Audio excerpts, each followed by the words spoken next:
در غریبی هم خیلی خیلی گوش کنیم بچه چیسته برای همه یا غریب ها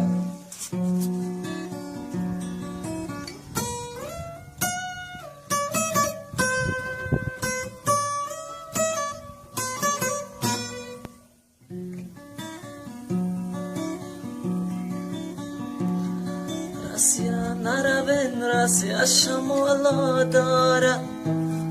گلم شکوفه تاجیک تماشا داره رسا ببین باراش سودا داره تاجیک مناله رس چه پروا داره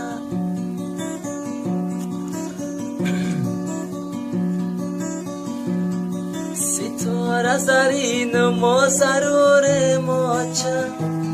دخترات قریب و ما غریب ماچه هرگاه گفتم ماچه رساندی مرا در شهرک مسکو پرتافتی مرا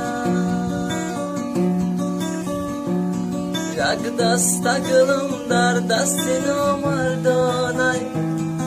کوچلاشیده در حسرتی بارانه مردم ها مگن برسیا بارانه آچگی و بچگی همش دورانه دالانی بلند دارم و پیشش به هوا یک آچه خوب دارم و دوری به وفا پرنده شوم پرواز کنم سوی هوا خبر بگیرم از آچه زنده جدا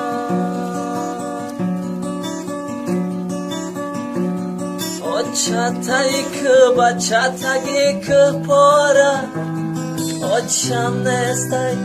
جگرام صد پاره آچم بیاید دلکم شاد شود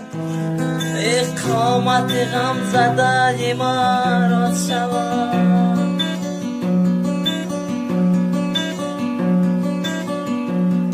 ای تاری هوا باران باریدن گیره ای روی زمین سبز دمیدن گیره هرگاه مرا خماری آچم گیره یگاه کشم سبزه تر درگیره هرگاه مرا خماری آچم گیره یگاه کشم سبزه تر درگیره